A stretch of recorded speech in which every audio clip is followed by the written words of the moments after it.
Orang ahli sastra ya, ahli bahasa namanya Mustafa Lutfi Al-Manfuluti.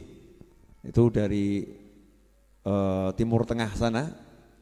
Beliau mengatakan, la hajata bina ila tarikhi hayati falasifah al-Yunan.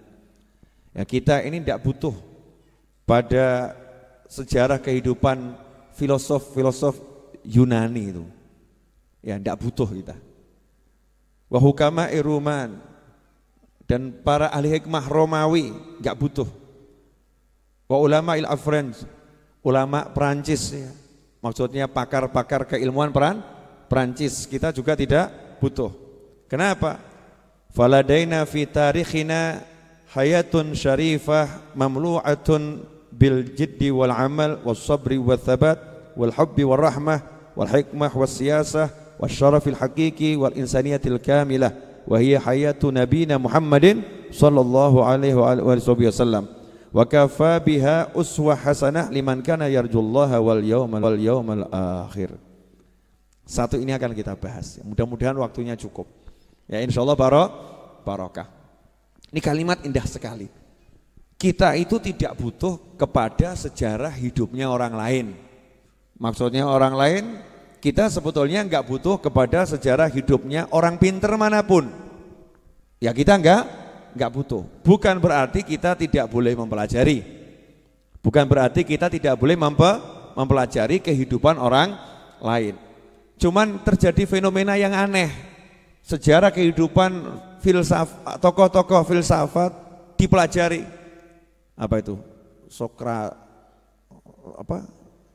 Sokrates apa lagi itu? Plato, apalagi Napoleon, terserah siapa namanya. Alhamdulillah saya enggak pakai apal dia. Alhamdulillah enggak pakai apal. Katanya ada suatu tuh yang jahlun la yadur.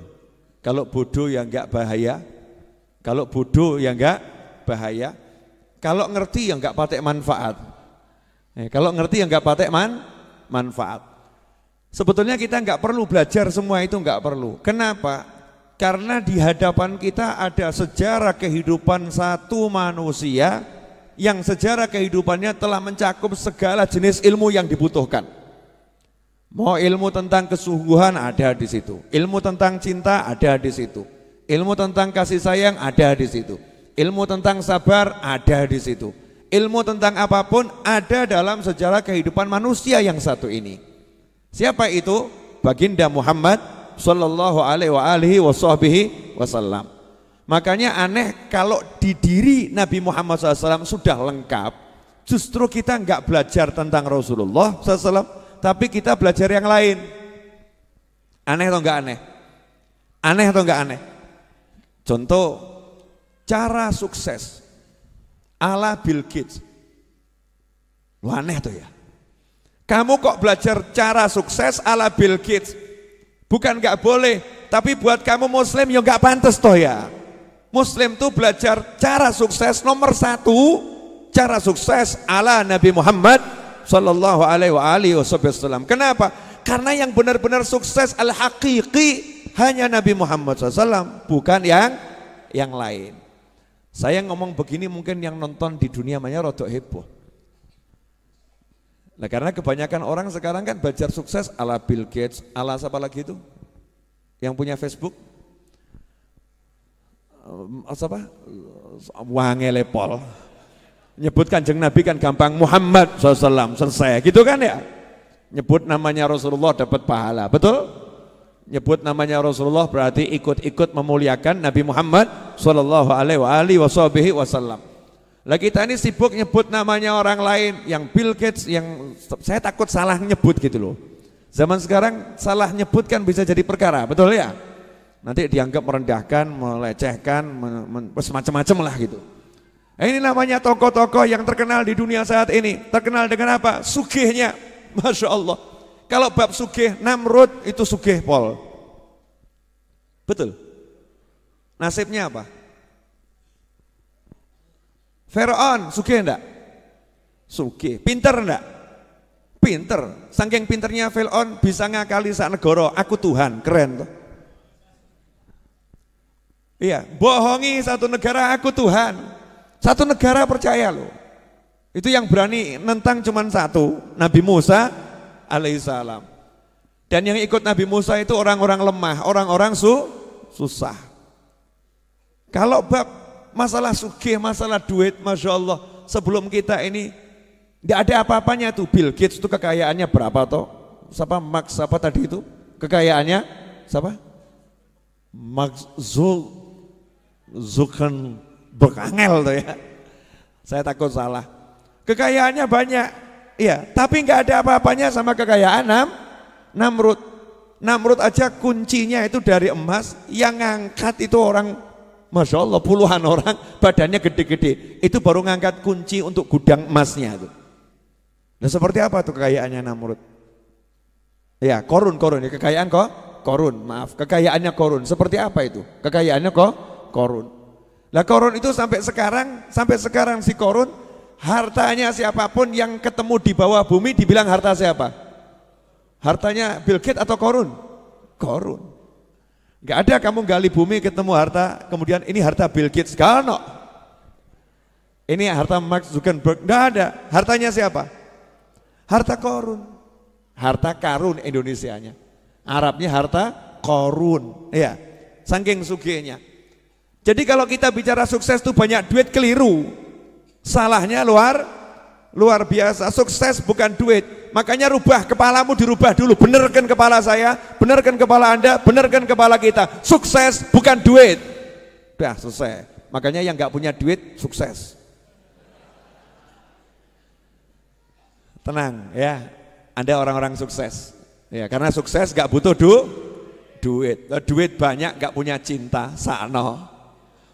Kesian atau gak kesian tuh? Duitnya banyak, golek bojo gak iso. Sukses atau gagal? Mending melarat bojo papat. Betul loh ya?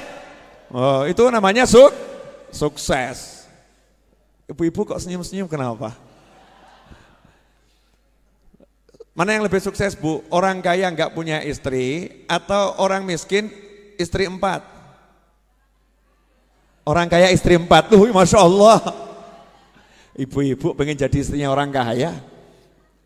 Bu, ya orang punya duit banyak tapi nggak punya pasangan hidup, sukses gak itu? Ya menurut orang yang punya istri, kamu belum sukses. Betul. Masya Allah, ganteng gak laku. Oh kasihan. Itu kelihatannya yang ngomong kurang ganteng tapi laku itu. Maksudnya dibanding yang ganteng tadi loh ya. Ganteng gak laku, aku aja biasa-biasa tapi laku. Sukses. Sukses gak ada urusannya sama duit. Gak ada urusannya sama duit. Punya duit tapi gak bisa ngapa-ngapain buat apa?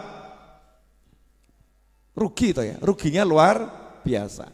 Makanya kamu harus merubah, saya harus merubah, kita harus merubah. Maaf kalau saya pakai kata, makanya kamu biar kelihatan dekat gitu ya. Makanya kamu biar kelihatan dekat. Bukan maksudnya saya menggurui, bukan. Ya, kita harus merubah kata sukses. Jangan mengambil orang lain selain Nabi Muhammad SAW sebagai tolok ukur. Jadi kalau kamu mau ngukur sukses, tolok ukurnya Nabi Muhammad SAW. Sugih, pinter, bojo 100. Tapi nggak punya syahadat, nggak sukses. Paham? Pinter, ya, pinter tapi nggak kenal Allah, sukses atau nggak sukses? Gagal paham. Pinter saja kok kenal Allah nggak bisa. Ya mending kita toh bodoh kenal Allah. Tuhanmu siapa? Allah, padahal bodoh. Nggak lulus SD, sukses itu. Lulus SD, lulus S3. Tuhanmu siapa? Nggak ada Tuhan itu. Gagal itu, gagal total ya, itu gagal total. Maka tolok ukur kita harus dibenarkan dulu. Tolok ukur dalam kehidupan ini adalah Nabi Muhammad Sallallahu Alaihi Wasallam. Itu namanya uswatun hasanah. Tolok ukur yang bisa dicontoh. Makanya semakin sesuai cara Nabi, semakin sukses. Semakin tidak sesuai, semakin tidak sukses. Nah kalau kamu udah begitu, nanti kamu bisa bahagia. Saya bisa bahagia, kita bisa bahagia. Nah sekarang tidak, bahagia kita ini tolok ukur kebahagiaannya salah. Boleh saya ngasih gambaran yang lebih jelas, boleh? Boleh. Tapi enggak enak loh ini. Enggak apa-apa ya. Enggak apa-apa. Mana yang lebih sukses? Orang naik mobil harga 4 miliar atau orang jalan kaki di pinggir sawah?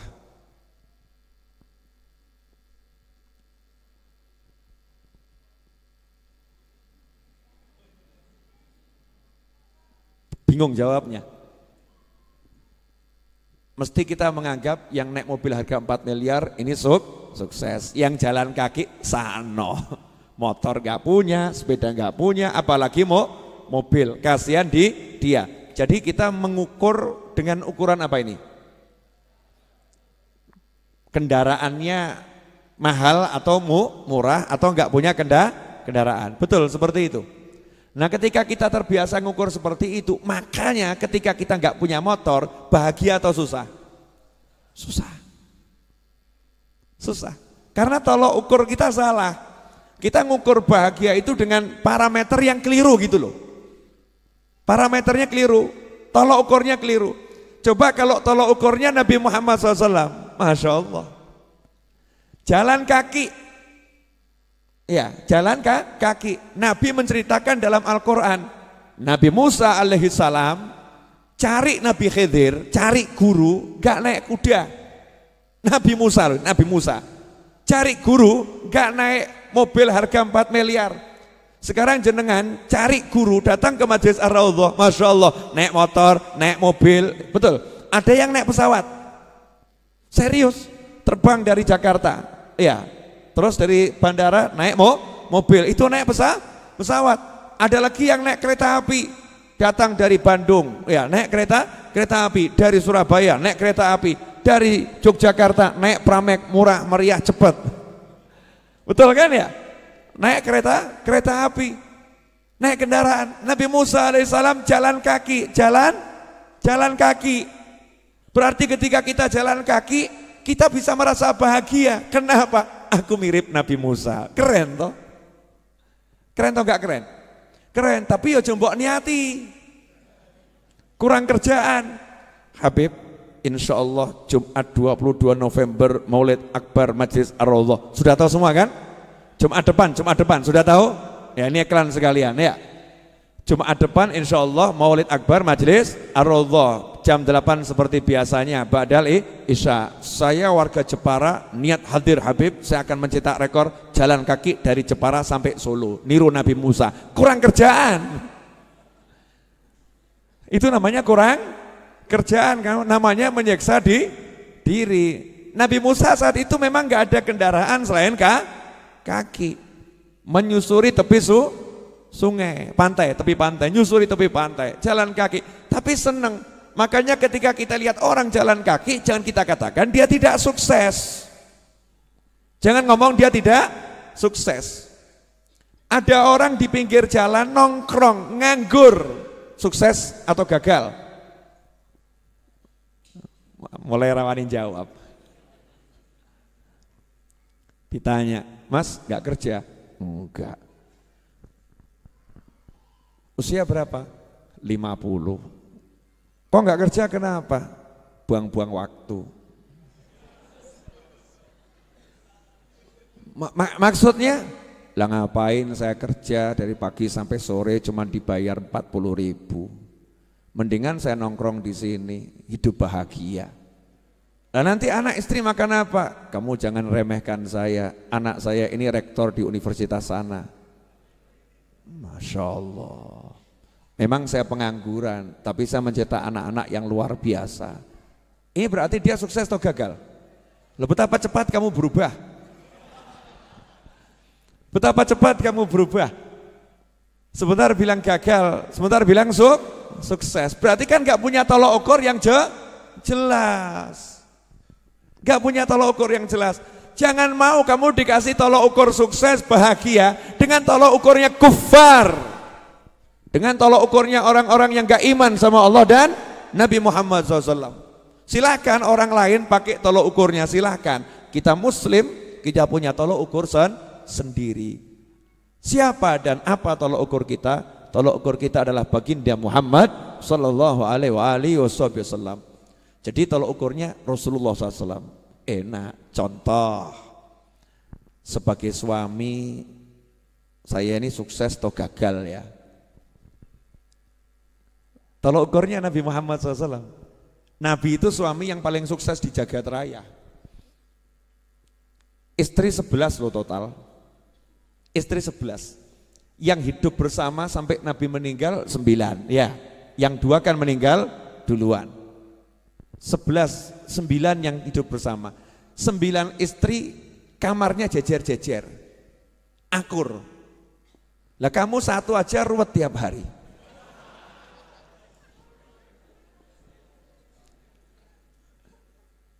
Lalu belum jadi istri udah perang, pacaran tambah dosa plus perang ya, ngambek-ngambekan, lempar-lemparan, Masya Allah, sudah berdosa ruwet pula ya. Setelah menikah, Masya Allah, ya hari pertama bagus, hari kedua bagus, hari ke-10 mulai tampak tanda-tanda ketidakbagusan, hari ke-15 piring pecah. Satu aja ruwet pakai pol pula, ruwet pakai pol.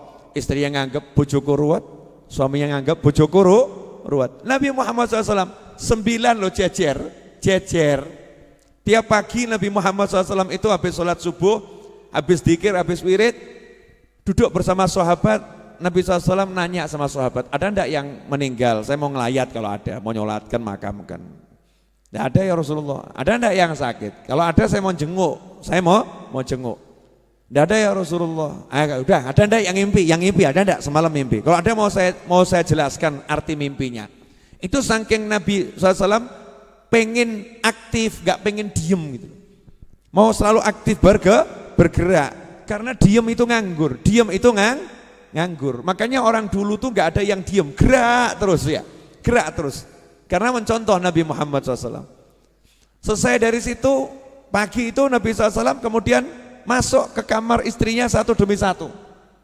Satu diparani, diajak ngobrol, salaman, duduk ngobrol sebentar, pindah kamar yang lain, salaman, duduk ngobrol sebentar, pindah kamar yang lain. Ke-9 semua disamperin, nanti Rasulullah SAW istirahatnya di rumah istrinya yang jatahnya hari itu tinggal bersama Nabi Muhammad SAW. 9 akur. Sukses atau enggak sukses ini? Nah, kalau kamu bilang itu dikasih duit semuanya, semua dikasih duit, ya biasa. Lawang istri Nabi itu 9 kamarnya Nabi SAW, istri-istrinya. Rasul ada tamu, coba tanyakan kepada istriku, ada makanan enggak? Sahabat setelah keliling ke 9 kamar istri Nabi Muhammad SAW, balik mengatakan, tidak ada ya Rasulullah. Ada minuman enggak? Tidak ada kecuali air. Masya Allah. Dijak melarat siap. Lah bojomu sepuranipun ingkang kathah. Istrimu gimana kira-kira? Suamimu kadang diajak hidup susah, tambah kemudian ngomong kok, duluku aku tuh hidup bahagia, kerjaanku bagus. Kenapa ya Dik, setelah menikah sama kamu kok aku bangkrut? Kelihatannya kamu tuh membawa nasib buruk bagiku. Kan kurang ajar tuh ya. Ini suami cap apa ini? 9 istri Nabi Muhammad SAW diajak hidup susah, nggak ada yang bahas duit. Lah rumah tangga zaman sekarang tuh kok yang dibahas duit. Bahkan ada perjanjian pranikah kebanyakan urusan duit. Betul tak betul? Betul tak betul? Nah karena tolok ukurnya lain. Tolok ukurnya lain. Sukses jadi suami, contoh Nabi Muhammad SAW. Sukses jadi istri, contoh istri-istri Nabi Muhammad Sallallahu alaihi wasallam. Oh ibu-ibu nggak berani nyontoh istri Rasulullah, nggak berani. Ora wani. Tak jamin ora wani. Ha. Katanya di samping saya, Bu, 1-0. Emang pertandingan. Bu, berani mencontoh istri Nabi? Jawabannya nyontoh yang mana dulu Beb begitu ya. Ya contoh semuanya. Mencontoh itu ya semuanya. Semakin mirip semakin bagus. Istri yang sukses istri Nabi Muhammad SAW. Suami yang sukses adalah Nabi Muhammad SAW. Ayah yang sukses adalah Rasulullah SAW. Coba lihat nih dari sisi ayah nih. Tolok ukur ayah. Nabi Muhammad SAW dalam satu riwayat yang disebutkan dalam kitab An-Nawadir. Nabi Muhammad SAW main ke rumah putrinya Fatimah Zahra radhiyallahu ta'ala anha. Nabi kalau main ke rumah putrinya itu selalu cium kening putrinya cium kening Nabi Muhammad SAW. Orang tua mana sekarang nih yang ketemu cium-ciuman kening? Sudah menikah, udah punya anak loh nih ya. Udah menikah, udah punya anak. Ketemu masih kecup kening. Yang satu juga mengecup kening. Mesra ini anak sama orang tua. Kemudian Nabi nanya kepada Fatimah Zahra radhiyallahu ta'ala anha, mana Hasan dan Husain? Mana buah hatiku? Dijawab, lagi di belakang. Ya tidur. Sudah 2 hari belum makan, kata Fatimah Zahra. 2 hari belum makan. Maka Nabi Muhammad SAW mengatakan, jangan bersedih, bapakmu sudah 3 hari juga belum makan. Nih, tunjukkan batu diganjalkan di ulu hati diikat. Nah itu ilmu kalau jenengan lapar nanti ulu hati tekan, ojo banter-banter tapi ya. Tekan dikit, nah itu ngilangkan apa namanya lapar itu. Ya itulah apa ngapusi bujui weteng. Namanya ilmu bujui weteng. Apa namanya? Bujui weteng itu bahasa Jawa Timur kan, bujui itu ya. Bohongin perut. Ya, bohongin perut. Dikira dapat makanan ternyata tekanan. Ya dikira makanan ternyata tekanan. Teken gitu lah. Kalau tekan sebentar kan dicolkan nanti lapar lagi. Makanya biar tekanannya lama nggak hilang-hilang diikat. Itu teknik menghilangkan lapar ala Nabi Muhammad SAW. Ngirit saudara-saudara. Bisa dipraktekkan bagi yang pengen tidak makan 3 hari. Ya, bab 1 ini jangan praktek ya, maneman. Nah, Nabi SAW tapi tidak tinggal diam. Lihat cucunya belum makan 2 hari. Lihat anaknya 2 hari belum makan. Nabi SAW tidak ngomong begini, mana mantu saya, mana Ali bin Abi Thalib, mana ini suami kok nggak genah. Masa istrinya nggak dicarikan makan, anaknya nggak dicarikan makan? Nggak ada seperti itu. Ini orang tua model apa yang ngomong seperti itu? Nggak ada. Anak itu sampai mati dan setelah mati ya tetap anak. Jangan kamu katakan anak perempuanku kalau sudah menikah bukan tanggung jawabku. Bapak jawab opo kamu? Ada yang tersinggung di atas sana. Karena mungkin pernah ngomong seperti itu pada anaknya. Naudzubillah min dzalik. Namanya anak itu sampai kapanpun tetap anak. Maka Nabi Muhammad SAW paham, pasti Ali bin Abi Thalib ya juga udah usaha, pasti udah usaha. Tapi kenyataannya gak ada yang dimakan. Maka Rasulullah SAW keluar dari rumahnya Fatimah Zahra. Ngapain? Cari solusi. Loh Nabi itu kalau tinggal ngerangkeh itu ya dari surga ya dapat. Cuman kalau gitu kamu bisa nyontoh, gak iso terus gak yang ngerangkeh. Tambah ketok hurufat kamu. Ustadz kenapa begini? Ngambil makanan dari surga niru Nabi, ngawur kamu. Beda makom. Makanya Nabi nggak mencontohkan yang seperti itu. Nabi SAW segera pergi keluar. Jalan keluar dari Madinah, dari tapal batas kota Madinah. Ya masih wilayah Madinah tapi tidak dalam kota. Lihat ada satu orang di kebunnya lagi nimba air. Nah orang dulu tuh kalau nimba bukan pakai ember, tapi kulit sapi besarnya sesapi, dan itu pakai seni sambil nyanyi biasanya. Terus nanti pas mak jebur, biur, ya itu musiknya itu biur, ya itu musiknya. Nabi SAW kemudian nanya, bisa saya kerja nimba air? Nabi itu, masya Allah, dikatakan di sini Rasulullah SAW itu paling benci sama orang yang nggak mau kerja. Bukan nggak punya pekerjaan ya, nggak mau kerja, nggak mau usaha gitu. Makanya dari kecil Nabi SAW udah menggembala kambing bil ujroh, menggembala kambing dengan dibayar. Baca kitab ini, dijelaskan bil ujroh. bayar jadi karyawan. Karyawan tapi teken kontrak, ya teken kontrak. Nih saya menggembala sekian jam, upahnya berapa? Ya keren gitu. Makanya ketika Nabi SAW sudah tua, tahu keluarganya itu butuh, Nabi SAW kembali bekerja. Ngomong sama yang punya perkebunan tadi yang nimba air, gimana kalau saya timbakan air? Ya kalau harganya cocok, oke gitu. Ya udah, sekali timba 3 butir kurma kalau saya nggak salah. Saya karena belum buka kitabnya lagi, nanti baca di kitab An-Nawadir. Ya, 3 butir kurma. Deal. Maka Nabi SAW nimba.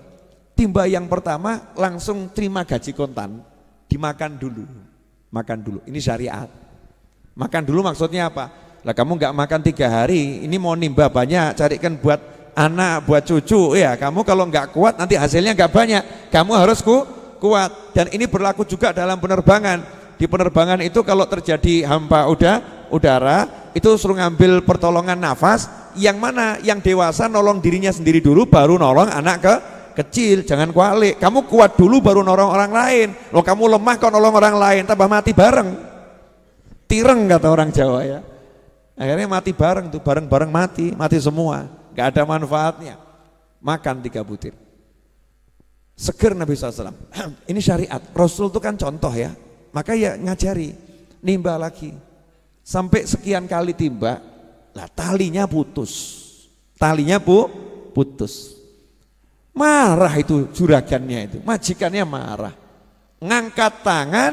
Nabi Muhammad SAW ditempeleng. Plah. Selesai udah kontrak. Plah. Nabi SAW ditempeleng ya nyantai, gak kemudian terus ngejak geletah, ngajak main kasar awakmu, enggak begitu.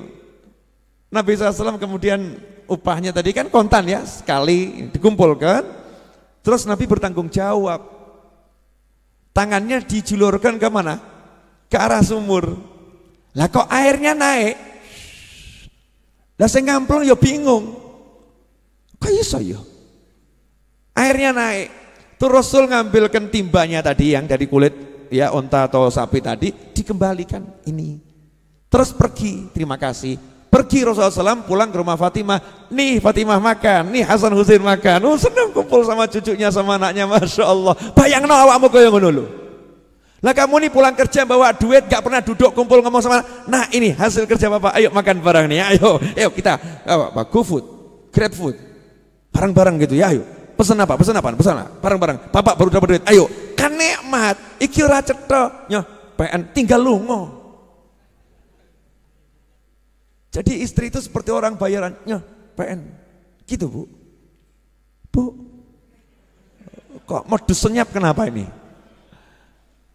Betul begitu? Bu. Betul begitu? Nah. Satu cukup mewakili karena suaranya cukup keras mengalahkan yang lain. Pemirsa dimanapun berada, ya jamaah channel YouTube dan juga Syiar TV dimanapun berada. Alhamdulillah. Nabi SAW pulang, anaknya dikasih makan, cucunya dikasih makan, ya senang lihat cucunya makan itu. Kurma, beberapa butir kurma, seger, barokah, ya barokah. Lah kita nasi 3 piring nggak wareg kok ya. 1 jam kemudian sudah lapar, setengah jam kemudian sudah lapar. Kamu barusan makan 3 piring, iya, tapi sekarang lapar lagi, Masya Allah. Gak barokah, cepat lapar, tidak barokah. Subhanallah. Lah yang nempeleng tadi terus sadar, dia belum Islam, bukan orang Islam, gak ngerti kalau ini Nabi Muhammad SAW. Jangan-jangan ini Nabi yang dibilang itu ya. Wah, kalau ini Nabi yang dibilang itu berarti saya manusia paling celaka ini. Ini tangan saya, ini tangan yang kurang ajar ini.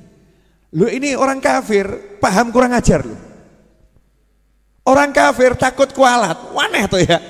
Lah yang muslim kok gak takut kualat sama Nabi ya. Yang muslim kok gak takut kualat sama Rasulullah SAW.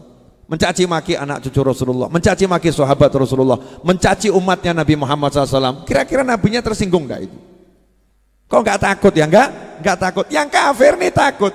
langsung ambil pedang, tangan kanannya dipotong, tangan kanan kamu nggak layak hidup sama aku, kalau kamu hidup sama aku nanti aku kualat nih sama lamanya. Bel, pedot.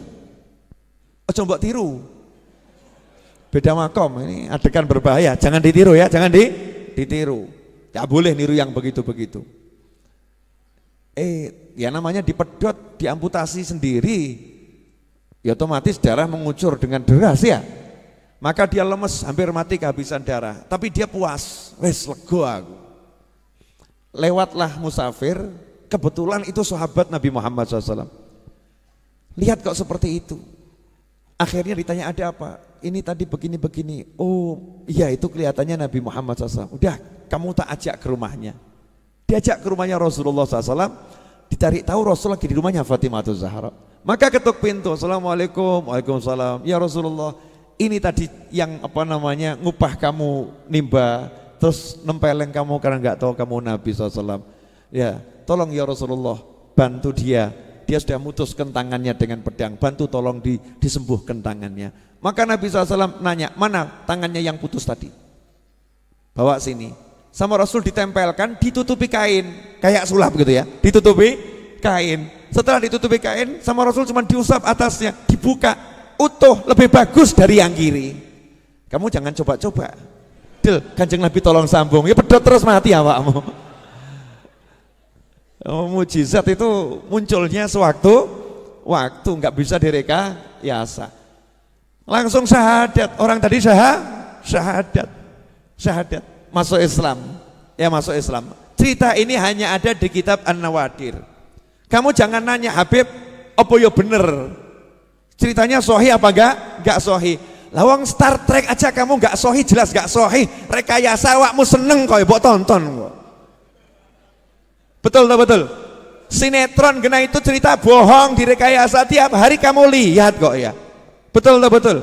Kamu ambil pelajaran dari sinetron, bahkan sinetron yang enggak jelas, kamu ambil pelajaran. Star Trek, Star Wars, kamu ambil pelajaran. Ini ilmunya ulama. Dan ini tentang kebesaran Nabi Muhammad SAW, dan itu tidak ada yang mustahil buat Nabi Muhammad SAW dengan izin Allah Subhanahu wa ta'ala. Wong Nabi Isa aja menghidupkan yang mati biiznillah, itu kelasnya Nabi Isa. Rasulullah di atas Nabi Isa alaihissalam, tanpa kita merendahkan Nabi Isa. Mestinya kita ya seneng. Di kitab An-Nawadir, namanya juga An-Nawadir. An-Nawadir itu jamaknya nadir. Nadir itu apa? Hal-hal yang hampir-hampir tidak pernah ditemukan di tempat lain. Longko. Ya langka. Saya waktu menceramahkan ini di Masjid Ar-Riyadh dulu waktu saya masih anak-anak. Sekarang kan saya masih muda. Ya, dulu berarti masih anak-anak. Daripada menua-nuakan diri sendiri, lebih baik kan memudah-mudahkan diri sendiri. Salah satu guru saya di pondok malam Jumat Legi itu.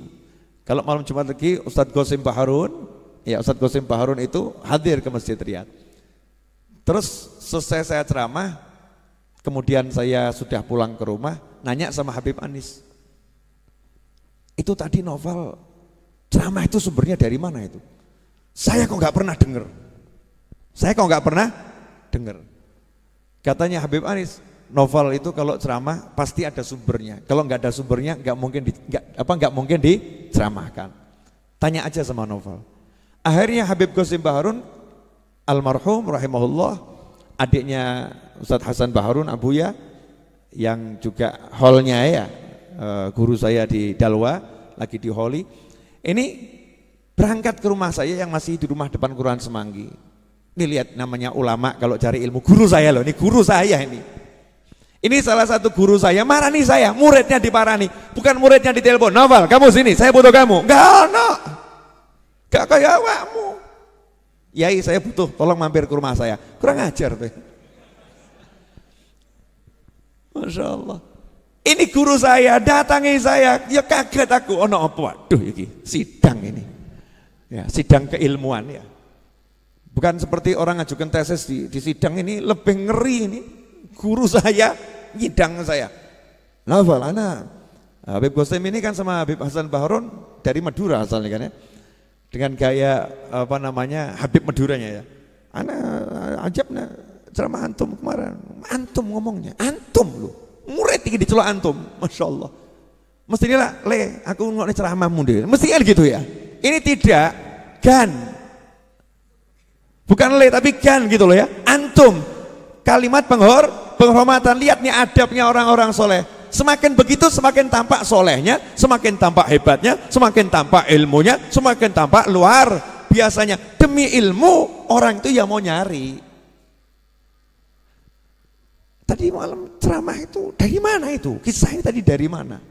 Saya jawab, dari kitab yang antum bacakan ke anak dulu waktu di pondok. Antum kan biasa ceramahnya ngajarnya kitab itu. Kitab apa? An-Nawadir. Ada di situ, iya. Lo kok nggak baca anak ya? Kelewatan rupanya. Ya, terlewatkan. Tak ambilkan kitabnya. Ini Ustaz. Masya Allah. Ajib, kok bisa anak ya lupa. Gak lihat yang satu ini ya, ajib. Padahal tuh tiap hari dia diajarkan itu. Nah itu rupanya cuman memang dibuat lupa sama Allah Ta'ala. Biar apa? Biar main ke rumah saya. Sehingga rumah saya dapat barokah. Ya dapat barokah. Didatangi orang soleh. Paham maksud saya enggak? Saya ngomong begini itu jawab ini loh yang nonton di TV ini loh. Yang nonton di YouTube sama sebagian yang hadir. Dalilnya itu kondi. Kita karangan ya bib novel dewi. Saya nyantri puluhan tahun nggak pernah dengar. Saya cari di Google sekian puluh tahun yang nggak ketemu, baru ketemu sekarang dari mana?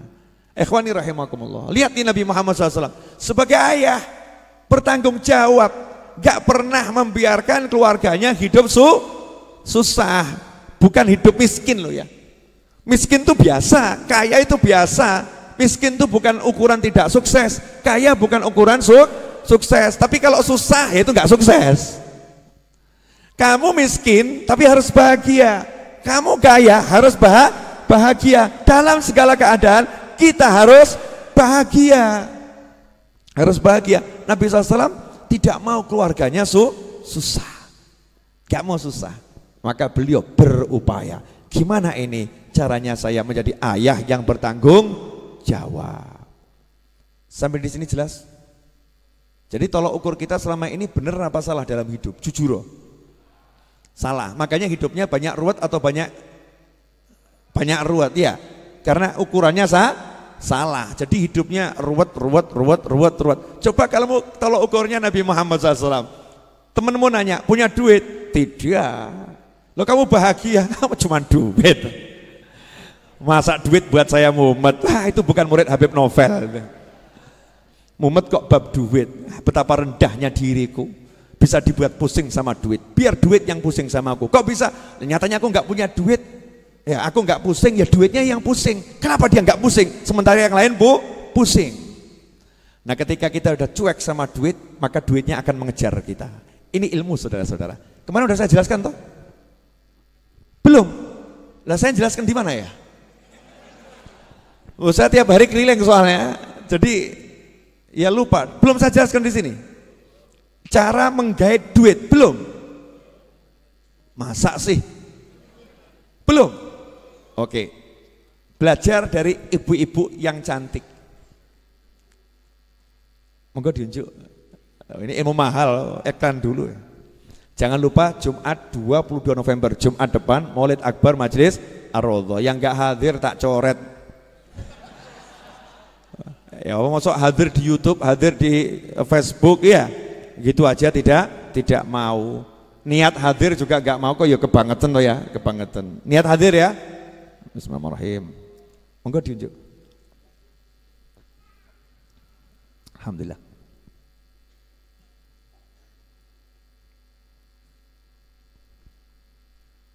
Oh iya. Anak saya namanya Ali Abdul Qadir ini ngungkuli bapaknya kalau dandan. Parfum 3 liter. Sekelimis. Kata dia, Ali itu Abu ya super bersih, super wangi. Kalau jalan, bapaknya langsung, waduh wangi ini pol. Masya Allah la quwata illa billah. Alhamdulillah. Iklan selesai. Itu loh. Nah, saya kan lihat TV-nya tadi iklan selesai. Mas Seto jangan lupa kasih tulisan yang mau pesan buku, iklan sekalian, buku baru itu, tampilkan itu. Mas Rio, Mas Seto diajari itu. Mungkin masih awam. Lanjut boleh? Gini loh, Bu. Biasanya perempuan kalau cantik jual mahal atau jual murah? Jual mahal, betul. Biasanya mengejar atau minta dikejar? Ini yang ngomong ibu-ibu loh ya, bukan kalian ya. Berdasarkan jawaban ibu-ibu yang ada di lantai atas Masjid Ar-Raudhah, perempuan kalau cantik jual mahal. Perempuan kalau cantik maka dia suka dikejar. Betul? Perempuan cantik punya pangkat. Ningrat. Jual mahal atau mahal sekali? Sangat mahal. Kalau misalnya mas-mas ini lewat, terus perempuan tadi juga lewat, ketemu, ya ketemu. Kira-kira mana yang mengejar? Perempuannya atau yang lakinya? Wahyu loh, Wahyu Pol Sugih. Matanya yang mengejar yang mana ini? Yang laki. Betul? Nah, tapi kalau ada laki-laki ganteng, cuek, yang lain keok, ngoyak-ngoyak, yang satu ini cuek. Perempuan yang jual mahal tadi akhirnya ngelirik atau enggak ngelirik? Penasaran atau enggak penasaran? Noleh atau enggak noleh? Ngejar atau enggak ngejar? Jadi yang dikejar akhirnya siapa? Pria tampan yang cuek, betul. Lah kenapa kamu susah cari duit? Karena kamu ngejar-ngejar duit. Baru sadar. Karena kamu ngejar-ngejar duit. Duitnya kamu kejar, kulai duit.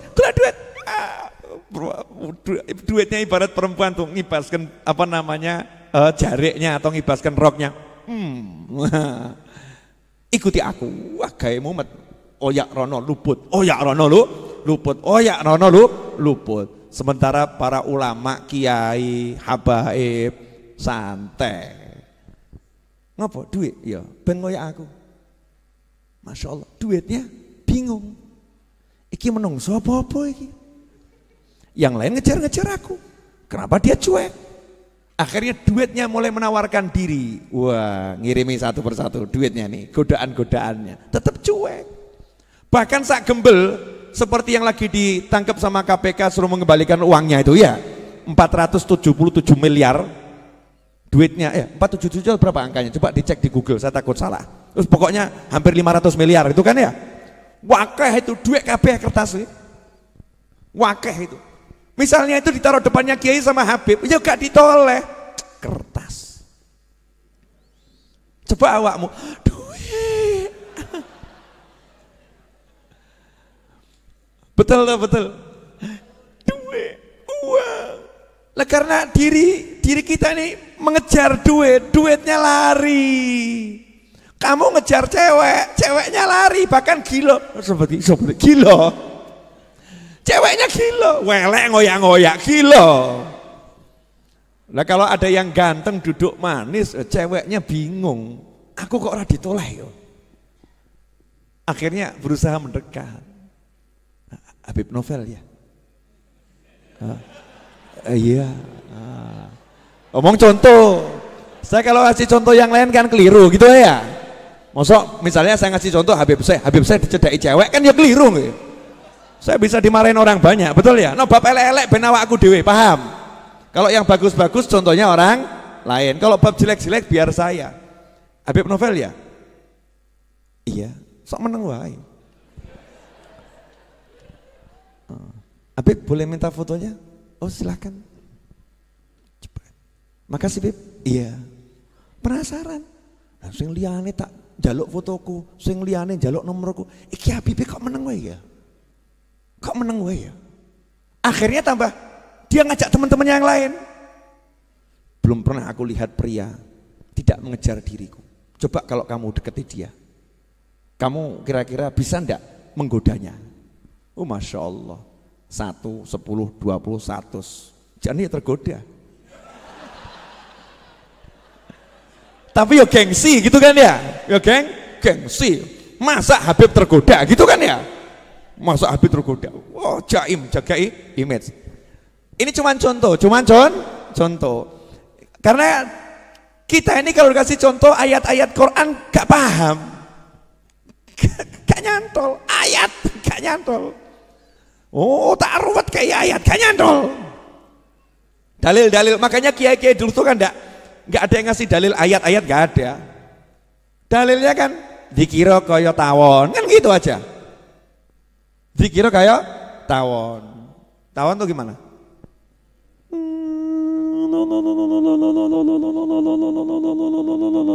Dikir kayak tawon, gak mandek-mandek. Kayak gitu. Dikir kayak tawon. Baru nanti dijabarkan dalilnya. Lawang anak playgroup kok minta tafsir kan yo. Saya ngajari goblok. Maaf ya. Mohon maaf. Ini coba kamu pakai kepalamu yang rodok waras, rodok waras ya. Saya pakai kepala saya rodok waras. Kita lihat di TV ada guru ya ngajari anak playgroup tafsir. Anak-anakku tercinta, di dalam tafsir Jalalain disebutkan begini, dalam tafsir Ibnu Katsir disebutkan begini, dalam tafsir Qurtubi disebutkan begini. Kamu yang nonton nganggep guru ini pinter atau stres? Pinter atau stres? Nanya pinter atau stres? Lah kamu saya menurut para kiai, para habaib tempo dulu kelasnya playgroup, makanya gak dikai tafsir dalil. Paham? Nah kalau yang dulu aja dianggap playgroup, apalagi yang sekarang?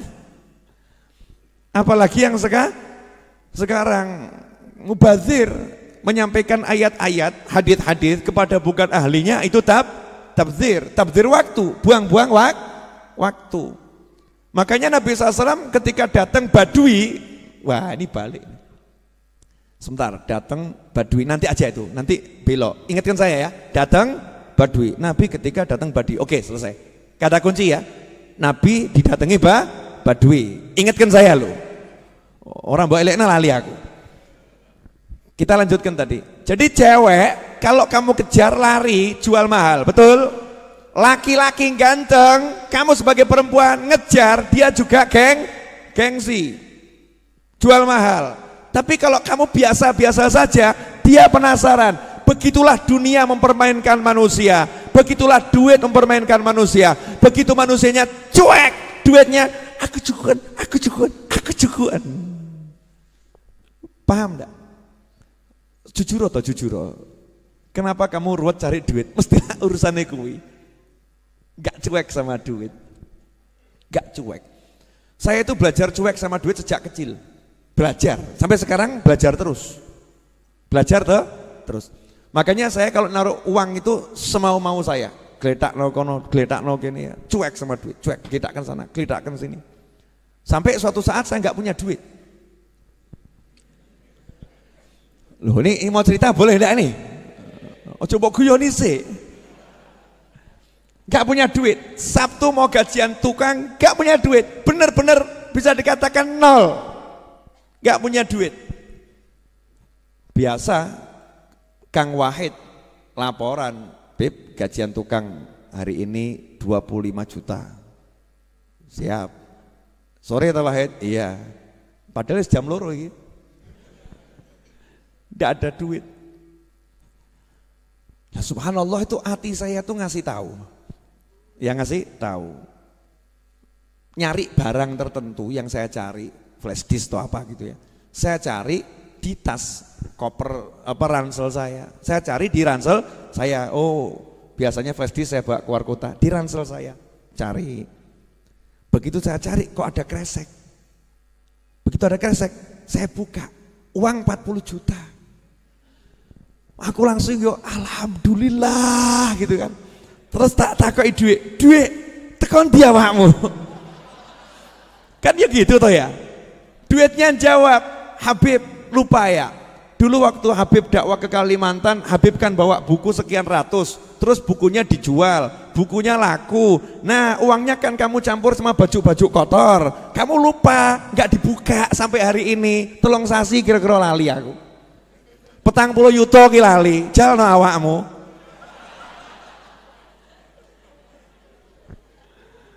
Hahaha. Loh, bukan maksud menghina atau merendahkan loh. Kalau saya nggak pakai bahasa begitu kan kurang kroso toh ya. Tapi dengan kalimat begini kan jadi mak jelek begitu kan ya. Mak jelek.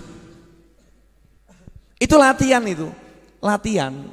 Jangan mau kamu dijadikan budaknya duit. Biarkan duit itu mengejar-ngejar kamu karena kamu tuannya, dia budaknya. Ngono loh. Resep. Jelas semuanya? Ini loh, kitabnya cucunya Mbah Hashim tuh, Irsyadul Mukminin, dibaca satu bait saja berkahnya seperti ini. Betul kan? Padahal itu satu bait dibaca belum dijelaskan. Baru ujungnya tok. Barokah. Bisa membuat saya ngomong macam-macam ini tadi loh. Itu namanya barokah. Padahal tadi saya waktu di kamar ganti dandan aku ngomong apa aku. Tanya sama anak saya, Abuya ceramah apa ini ya? Tanya sama istri saya, ini ngomong apa nanti ya? Ngomong yang bab apa ini? Yang pas tuh babnya apa? Oh tiba-tiba kok Ati ngasih tahu bukunya Mbah Hashim. Wah, saya jelek-jelek begini langsung dikasih hadiah loh saya. Oh sama Gus Kikin, Gus Agus, ya kan? Cucu-cucunya Mbah Hashim kemarin di Tebu Ireng ngasih hadiah saya kitab ini. Dan saya dikasih izin untuk nulis ulang kitab bahasa Arabnya Adabul Alim wal Muta'alim. Mau saya ketik ulang sendiri dengan tangan saya, insya Allah. Biar apa? Biar saya punya hubungan sama Mbah Hashim Asy'ari. Awakmu gak duwe. Mau punya hubungan sama Mbah Hashim? Mau? Ya, doakan saya bisa ngetik cepet jadi bagus. Jadi nanti kalau saya nyodorkan ke Mbah Hashim di akhirat sana insya Allah ya Mbah Hashim udah terima kiriman buku saya, buku jenengan yang saya tulis lagi. Sudah, itu bukan hasil karya saya. Hasil saya apa? Saya dibantu jamaah Ar-Raudhah sak jagat raya. Wah jenengan katut kabeh. Ndongake ra gelem. Tambah batin apa ya iso rampung. Suudzon. Bukannya bantu doa tambah suudzon ya. Ini nanti kalau kitab Adabul Alim Muta'alim selesai saya ketik sendiri, tak susun yang bagus bentuknya ya, biar keren, kece gitu kan. Oh tak bawa ke Tebu Ireng lagi. Sudah selesai. Ya. Tugas sudah selesai. Nih, ya, kembalikan. Engkau lah entuk meneh aku. Oh iya. Orang itu harus rakus urusan akhirat. Rakus urusan akhirat. Jelas semuanya? Apa? Jadi sudah mulai nggak mikir duit ini. Luar biasa. Masya Allah. Nyatran duwe. Loh justru yang hebat itu orang nggak punya duit, nggak mikir duit. Itu kan luar biasa. Kalau orang punya duit, nggak mikir duit, biasa. Orangnya duit. Dia punya, kalau nggak mikir ya nggak jadi masalah. Kalau nggak punya, kok nggak mikir, itu luar biasa. Wah. Generasi muda Ar-Raudhah. Saya kok kalah ganteng sama anak saya ya. Gawat ini. Masya Allah. Anak dan yang ini Husain ini sepupu saya. Sepupu tapi usianya seusia anak saya. Ya, seusia anak saya. Boleh dilanjut? Sudah 1 jam loh saya ngomong. Gak kerasa? Hah? Mosok, yakin gak kroso? Lapar enggak? Kalau lapar praktek, teken. Tadi kan teori, sekarang praktek. Ganjil sih, ya lumayan toh. 1 menit kan bisa 10 menit ya kan? 10 kali lipat minimal. Nah, makanya Nabi SAW ketika didatangi Badui, orang dusun yang awam Islam, Muslim tapi awam Islam. Datang ketika Nabi SAW ceramah, mata sa'ah, ya Rasulullah kapan kiamat? Ya Nabi tidak menjelaskan seperti ke malaikat Jibril alaihissalam. Paham? Ketika malaikat Jibril yang nanya, mata sa'ah, kapan kiamat tiba? Malaikat Jibril yang nanya, malaikat pinter, soleh, alim, cerdas, malaikat. Dan gak nanggung-nanggung, jenderalnya malaikat, pimpinannya semua malaikat. Kapan kiamat ya Rasulullah? Nabi juga jawabannya diplomatik. Ya diplomasi, pinter Nabi jawabnya. Mas'ul ahabi alam nasail, yang ditanya nggak lebih tahu dari yang bertanya. Jawabannya begitu. Tapi tak kasih tahu ya ciri-cirinya kiamat kalau udah mau tiba. Disebutkan, mau tahu, baca buku terbaru saya, Telaah Hikmah 40 Hadits Arba'in Nawawiyah. Ada di situ, udah saya jelaskan panjang dan lebar. Modal 100.000 beli di sini, 120.000 termasuk ongkos kirim Pulau Jawa seluruhnya. Madura itu bukan Pulau Jawa loh ya, ileng loh ya. Nah terus 170.000 untuk luar Pulau Jawa. Udah saya bahas di situ lengkap detail. Jangan tanya lagi di sini. Nah di sini cuma saya mau jelaskan pokoknya saja. Boleh toh ya? Nah ketika malaikat Jibril yang nanya, Rasul menjelaskan detail ciri-ciri kiamat kalau mau tiba begini. Malaikat Jibril. Sahabat yang nanya, sahabat yang biasa ngaji dengan Nabi SAW, yo dijelaskan ciri-ciri kiamat mau tiba begini. Gandeng sing takok orang awam dari pegunungan, gunung batu, datang nanya kapan kiamat, nanyanya sama teriak. Rasul nggak jawab, justru Rasul balik nanya, lah kamu punya persiapan apa? Siap apa kamu? Saya sholat gak banyak, nekat gak ini? Nantang loh, takut kiamatnya kapan? Kan mestinya kan seperti orang udah siap gitu ya. Ditanya, lah kamu punya persiapan apa? Dereng siap. Sholat ya belum beres, puasa belum beres. Lah kamu punya apa? Ya walaupun gak beres begini, saya cinta Allah dan Rasulnya. Saya cinta Allah dan Rasulnya Muhammad SAW. Jawaban Nabi, anta ma'aman ahbabta. Kamu bersama yang kamu cintai. Selesai. Case close. Kasus ditutup. Selesai. Berarti urusannya apa? Nanya kiamat justru dapat Nabi. Nanya kiamat justru dapat Nabi. Karena kalau orang ini diterangkan detail, justru nggak dapat Nabi. Paham ya?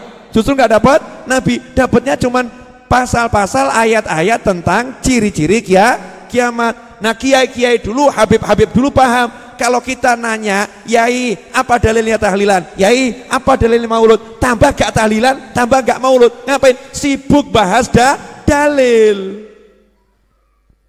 Paham enggak? Makanya wis gak usah ruwet ya. Ono sing mati 7 dina tahlilno.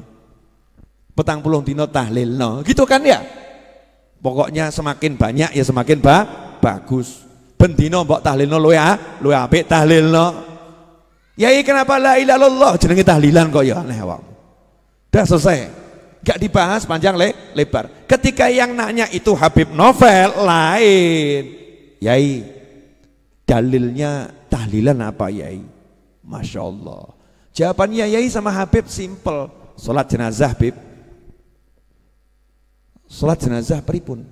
Sholat jenazah itu sholat namanya sholat yang tidak sholat. Maksudnya sholat gak sholat, ngomong sholat kok gak pakai rukuk, gak pakai sujud, ngadeg donga. Itu cuman doa. Sholat tapi cuman berdoa, gak pakai rukuk, gak pakai sujud. Ini sholat tidak boleh dipraktekkan untuk yang lain. Misal kok jenengan ketemu orang sakit, saya tak praktek ya sholat orang sakit ben cepet mati. Sing loro disolati Allahu Akbar ini, ojo mau praktek no. Jangan dipraktekkan begitu. Ternyata ini khusus buat orang yang udah mati, orang yang sudah meninggal dunia, baik jenazahnya di hadapan atau sudah dikubur. Kalau jenazahnya jauh namanya sholat ghaib, tapi sama aturannya 4 takbir. Lah apa yang dibaca? Ternyata surat Al-Fatihah, kemudian sholawat, kemudian yang dibaca adalah apalagi doa, mendoakan mayit. Lah itu yang dipakai dalil tahlilan. Tahlilan itu apa? Ya mesti isinya Al-Fatihah, Yasin, yaitu Al-Quran. Kemudian isinya sholawat, itu bagian dari dikir, dilanjut sholawat dan dikir-dikir yang lain, tasbih, tahlil, yang diperbanyak kalimat tahlil. Kenapa? Afdhalu dzikri fa'lam annahu la ilaha illallah. Kemudian setelah itu ujung-ujungnya baru mendoakan yang meninggal dunia dan mendoakan yang masih hidup. Betul enggak? Salat jenazah begitu kan? Lah ya, salat jenazah dibawa dalam kehidupan, itulah tahlilan. Beb, sepanjang saya belajar kok nggak pernah ketemu dalil yang seperti ini. Lah kamu nggak ketemu kiai, kamu ketemunya buku, ketemunya artikel, ketemunya ser-seran, beda bro, lain. Kalau ketemu kiai ada 1000 dalil, ada 1000 dalil untuk tahlilan. Ikhwani rahimakumullah, alhamdulillah 10:12 menit. Pertandingan tampaknya harus segera diakhiri karena amunisi udah habis. Ya, pertandingan harus diakhiri sekarang. Jelas enggak apa yang diajarkan malam hari ini? Bukan yang saya ajarkan ya, apa yang diajarkan malam hari ini. Artinya kita semua lagi belajar dari Allah Subhanahu wa taala. Allah mengajarkan kepada kita ke dalam hati kita masing-masing. Saya dapat pelajaran lewat berbicara, saya dapat pelajaran, engkau dapat pelajaran lewat mendengar, tapi kita semua dapat pelajaran di dalam hati. Mudah-mudahan barokah, amin. Nah, garis bawahi ya. Satu, gak usah cari contoh yang lain. Walaupun orangnya bisa mabur, bisa kemana-mana, bisa nembus tembok ditembus ya. Gak usah kamu urus. Belajar saja dari Nabi Muhammad SAW. Selesai. Belajar dari Rasulullah SAW. Contoh Rasulullah SAW. Tolok ukur bahagia nggak bahagia, Nabi Muhammad SAW. Tolok ukur sukses nggak sukses, Nabi Muhammad SAW. Tolok ukur apapun, Nabi Muhammad SAW. Selesai. Hidup kita akan nikmat. Yang kedua, urusan duit. Kenapa banyak orang susah cari duit? Karena dia masih mau cari. Terus maksudnya gimana? Ya kamu kerja tapi nggak usah cari duit. Kerja, jangan cari duit. Nikmati pekerjaanmu. Sampai duitnya yang bingung sama kamu. Duitnya akan bingung sama kamu. Kenapa? Karena kamu cuek. Cuek itu hukum alam. Kalau kamu cuek, kamu akan dikejar. Kalau kamu mengejar, kamu akan ditinggal. Wah, ini kelihatannya upgrade status bagus nih. Catat ya. Aku selalu piye mau? Gimana? Kalau kamu mengejar, kamu akan ditinggal. Kalau kamu cuek, kamu akan dikejar. Betul begitu? Wah, jangan diterapkan untuk perempuan loh ya, jangan. Ini untuk duit, untuk duit. Makanya biasanya tuh suami kalau dimarahin sama istri, terus suaminya dia nggak balas, biasanya balas toh. Terus diseneni karo bojone meneng tok. Kenapa? Ya. Dadi wong lanang sing bener. Iya. Komentarin cuman iya. Akhirnya istrinya bingung. Kok ngene ya? Kok ora enak ya? Biasanya kan semes dibalas semes kan penak. Semes tuk. Tuk. Akhirnya apa? Yang nyemet ganti pola, memperlambat. Tuk tuk tuk tuk. Urip ngono kuwi. Rahasia loh ini. Ojo mbok dom. Nanti terlampau banyak orang bahagia, nggak ada yang datang majelis ar-raudhah. Ikhwani rahimakumullah. Alhamdulillah. Wong saya ini duduk gini aja bahagianya luar biasa. Enggak cedok toh. Ini kan begini kan bahagia tuh bingung enggak itu? Ngene kok bahagia. Itu ya apa? Kemeringet. Ya kan? Kemeringet. Ya, dipaksa sama teman-teman suruh dandan. Oh, malam ini agak berbeda. Saya punya gaya baru pakai jaket putih. Saya keliling Indonesia nyari itu nggak dapat. Ya susah cari jaket putih. Saking mahalnya warna putih. Mau ireng akeh. Ya biru akeh. Putih itu susah. Pantas nggak pakai jaket begini? Memang saya pantesan. Alhamdulillah, masya Allah. Insya Allah barokah ya. Saya mau minta maaf kepada para gus, para kiai atau para habaib yang hadir di majelis ini kalau saya nggak bisa ngelayani itu. Kadang ada duduknya di belakang, saya nggak tahu. Kadang di pojok, nggak ngerti. Tolong santri-santrinya sama murid-muridnya kalau lihat kiainya di belakang jangan menganggap saya merendahkan ya. Karena memang saya nggak kenal satu persatu.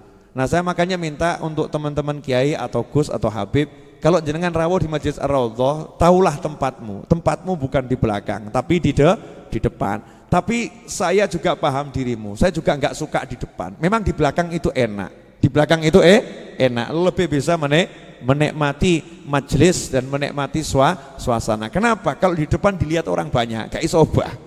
Ya tambah nggak enak. Tapi kadang orang-orang itu kan lihat ini kok kiai saya di belakang kok nggak disuruh ke depan gitu ya. Mungkin perasaannya nggak enak gitu. Karena memang kita di sini nggak tahu satu persatu dan tidak ada laporan ada kiai fulan, syekh fulan ya. Di sini banyak orang-orang soleh, termasuk jenengan tuh orang soleh. Kalau jenengan bukan orang soleh nggak mungkin sampai sini. Wong elek rarene ra. Ceto itu. Masuk sini berarti orang soleh. Hanya orang-orang yang baik yang mau kumpul sama orang-orang baik. Betul kan ya? Iya, berarti jenengan baik atau nggak baik? Baik, saya baik, aku baik, kamu baik, kita semua orang baik. Tapi di antara semua yang baik ini ada yang sangat baik. Gak ketokan wonge sapa itu. Ada gitu kan, orang-orang yang masya Allah datang ke sini. Saya minta maaf kalau belum bisa menjamu dengan baik. Termasuk yang nonton tayangan ini, masya Allah. Wah, ada yang nonton asune walim soleh, delok aku nyawang. Jane ki delok aku ya ireng letek ngono ya. Tapi kok ya seneng ya. Terus didongakno, masya Allah, Habibnya masih hitam. Mudah-mudahan semakin bercahaya. Wah, amin. Modal lungguh gak kesel bercahaya. Berkat apa? Berkat majelis. Makanya kita yang di sini ini bejo. Karena orang-orang soleh, baik yang hidup maupun yang sudah di alam barzah, lihat kita, kok kita dilihat letek, tapi mereka senang kelompok letek linggih bareng. Iya, orang letek kotor mau kumpul bersama cari yang baik, sama mereka langsung didusi kabeh, siram biur. Makanya jenengan kalau pulang pengajian kan rodok bingung, atiku kok enteng ya? Atiku kok enteng ya? Utang kok lali ya? Lali, masalah kok seperti hilang ya. Tapi itu kualitas masalah ya, ini bisa sampai di rumah, bisa sampai di jalan, balik lagi itu ya, sudah digujuk, sudah dibersihkan. Kadang kita sendiri yang ngotori ya, tapi insya Allah kalau istiqomah terus di majelis-majelis yang seperti ini dimanapun berada, insya Allah nanti hati kita akan pelan-pelan akan semakin bersih padang. Lah kalau udah padang itu ya peteng hilang, betul ya. Kalau udah padang peteng hilang. Jadi yang membuat peteng ada karena kurang padang. Tinggal padangkan diri, selesai masalah. Insya Allah itu yang bisa saya sampaikan. Saya mau ngasih 2 pengumuman, tolong dicatat baik-baik. Yang pertama, insya Allah Jumat depan. Kapan? Insya Allah Jumat depan. Insya Allah kiamat belum tiba ya, belum ya? Karena menurut informasi yang valid, kiamat datang hari Jumat. Makanya saya pilih pengajian hari Jumat. Kenapa pilih pengajian hari Jumat? Karena niat sampai hari kiamat. Insya Allah sebelum kiamat tiba, Jumat ini kita mati dulu, Jumat depan kiamat tiba. Atau kamu pilih ikut kena kiamat? Enggak toh ya, naudzubillah min dzalik. Insya Allah Jumat depan kita niatkan Maulid Akbar Majelis Ar-Raudhah. Alhamdulillah waktu saya umumkan saya akan kirim utusan ke Madinah Al-Munawwarah ngundang Kanjeng Nabi Muhammad SAW. Selesai pengajian ada satu Habib di Solo sini yang ikut ngaji, lapor sama saya, Bib, subhanallah, saya ini besok pagi berangkat umroh. Besok paginya beliau berangkat umroh, langsung ke Madinah, sampai di sana langsung ziarah, langsung beliau itu sampai syuting video ya, dan mengatakan, ya Rasulullah, ini cucumu Novel bin Muhammad Ali Idrus di Pasar Kliwon Solo ngundang jenengan hadir 22 November. Loh sudah Kanjeng Nabi kita undang, kamu nggak datang, kurang ajar. Jamaah sini loh ya, saya nggak tanya yang lain. Loh Bib, kira-kira Nabi datang tidak? Wah, gue kok kira-kira loh. Tak kok kira-kira. Oh kamu baru ngucap salam saja Nabi datang, betul kan ya? Datang apa? Salamnya Nabi datang berarti datang atau nggak datang? Datang. Hadits yang sahih. Siapa umatku mengucapkan salam kepadaku, aku jawab salamnya. Betul atau betul? Berarti kalau Nabi jawab salamnya, jawab salam. Berarti suara Nabi sampai. Kalau suaranya sampai berarti datang atau nggak datang? Datang. Tapi kok gak ketokan, oh lawakmu letek kok ya. Mata kita ini mata letek-letek ini susah lihat, tapi alhamdulillah kan kroso. Oh nyatanya iso nangis, kangen, kan ya aneh toh ya. Kangen kok sama Kanjeng Nabi Muhammad SAW. Lihat tidak, ketokan tidak, ngerti tidak, krungu suaranya tidak, iso nangis, ya Rasulullah nangis. Lah kamu kalau ngefans sama artis nangis wajar, wujudnya ono, iya kan ya? Ini wujudnya nggak kelihatan, nggak kelihatan. Sudah berada di alam sana bisa kangen, ini kan luar biasa. Makanya Jumat depan teman-teman Majelis Ar-Raudhah yang biasa hadir ke sini tiap Jumat, kalau sampai tidak hadir tak coret dari daftar teman saya. Sekapok mau kapan? Pol-polan saya oleh ngundang ini. Tak coret, ngaku koncoku, ngaku koncol ya, konco. Apalagi ngaku murid gak datang, coret. Hapus dari daftar murid. Kecuali kalau berhalangan. Dah silakan buat alasan sebanyak mungkin. Maaf Habib, saya berhalangan. Iya, maksud saya niat hadir. Jelas semuanya? Nah, pengumuman yang kedua. Insya Allah Jumat depan 10.000 eksemplar ready.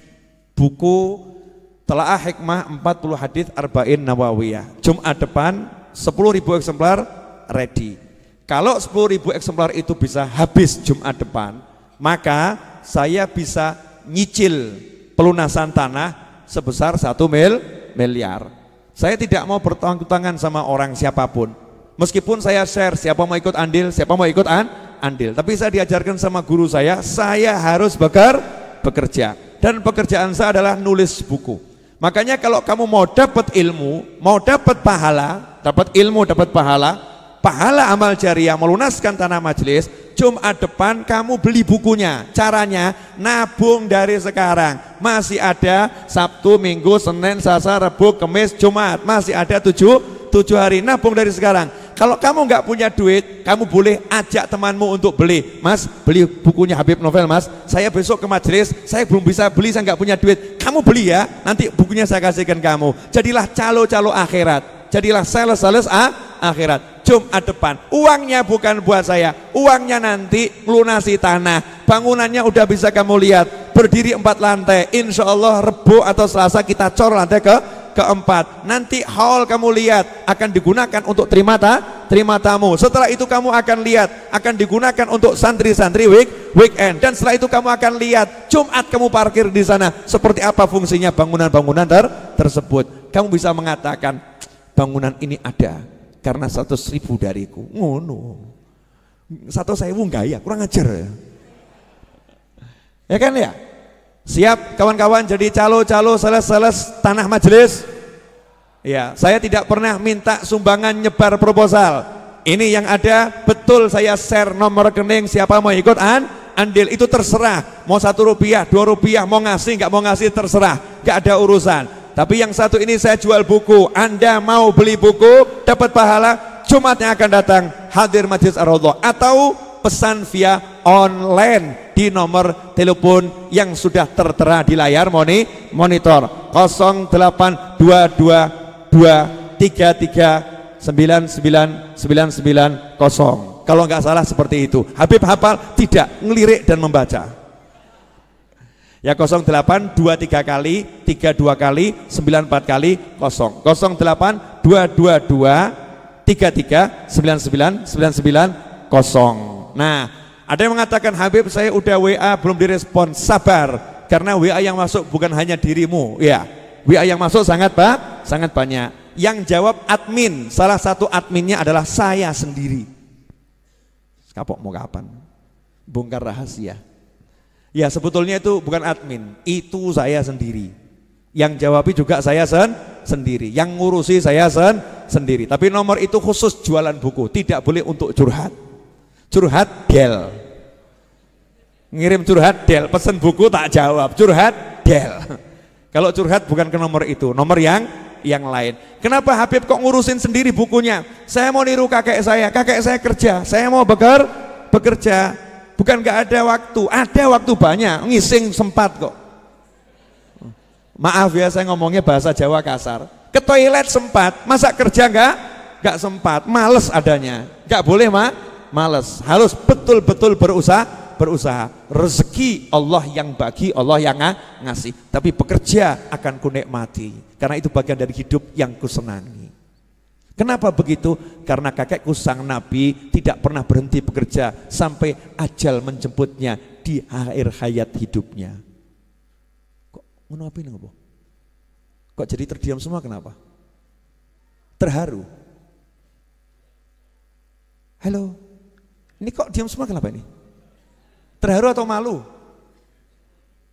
Jangan malas ya, jangan malas. Jamaah Majelis Ar-Raudhah tidak boleh malas, harus giat bekerja. Kamu bisa bekerja model apapun, yang penting halal. Tapi jangan mau diperbudak sama dunia. Bilang sama duit, ora patean, selesai. Bu, sudah lapar, tahan perutnya. Insya Allah laparnya hilang. Oke? Insya Allah Jumat depan Maulid Akbar, sekaligus kita jual buku. Misi menuntaskan buku yang ada. Saya cetak 20.000 eksemplar. Target saya 2 bulan habis.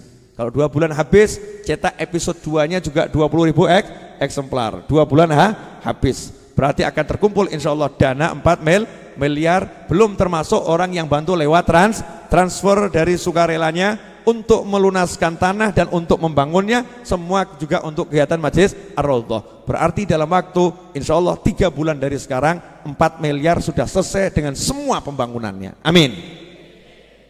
Itu maksimal loh. Nah, kalau bisa ya sebulan selesai.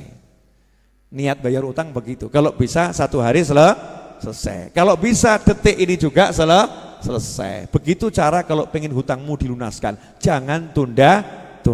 Semoga berkah dan manfaat. Mari kita tutup majelis ini dengan membaca doa yang biasa kita baca. Wassallallahu ala sayyidina Muhammadin wa alihi wasallam. Walhamdulillahirabbil alamin. Jamaah Ar-Raudhah dimanapun berada dan pemirsa Syiar TV dimanapun berada, terima kasih telah bergabung bersama kami. Insya Allah kita bertemu Jumat yang akan datang dalam keadaan yang jauh lebih diridhai Allah.